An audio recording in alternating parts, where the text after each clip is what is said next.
With Hunter Biden under investigation, Joe Biden is being tasked to name the person to lead the probe of his son.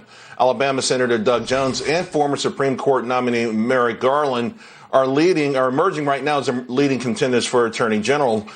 It's certainly not a diversified group of leaders that Biden promised progressives. Now, this might be especially hard to swallow after picking Tom Vilsack to run the Department of Agriculture. Now, instead, a lot of people thought he was going to pick Congresswoman Marcia Fudge. Well, she was tapped for HUD instead. For more on this juggling act, I want to bring in IWF, their Patrice Onwuka.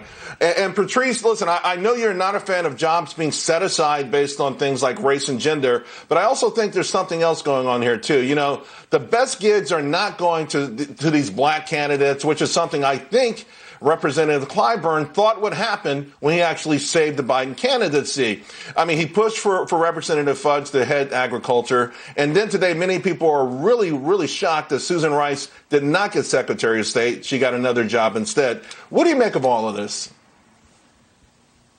Well, I think the Biden administration, they're trying their best. They're twisting themselves into, frankly, a pretzel, trying to fill three key areas here. You're trying to fill the gender, racial kind of quotas, honestly, that a lot of the far left groups and groups on the left have made for them. They're trying to find people who are qualified and people who will agree with and get along with Joe Biden. So people who've probably worked with him in the past, been in that Obama orbit in the past. I mean, I think when we look at Marcia Fudge being passed over for agriculture and getting the job of HUD, I mean, I think it signifies that those really big, top, important jobs he's really leaving to those who he's very close with and has had a good relationship with.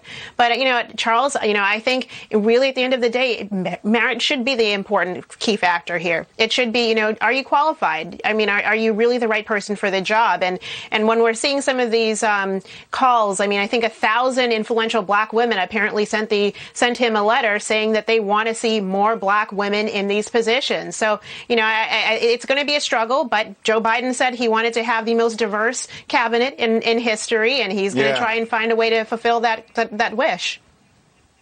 Well, the left is also pretty upset about this, particularly Bernie Sanders, because you just mentioned it. A lot of retreads, a lot of folks from the old Obama administration, a lot of folks who worked for Hillary Clinton, rather. So this is, again, part of that thing. I thought this was going to be the woke party. They were bringing fresh faces. I think this is what had a lot of people worried about the so-called swamp. Because the American public did vote against this 4 years ago at the very least, and at least 75 million this time around. What's up with that? Where are the new fresh faces? It's a good question. I mean, I think some of them were elected in two years ago, and I think you do see a couple of new members of the squad coming on board in January. But for the most part, I guess Joe Biden but the squad is mad.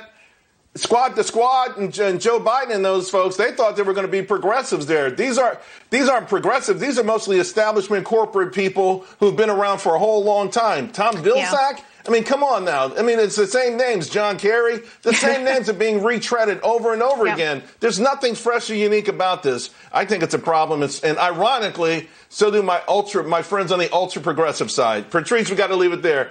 Thank you very much.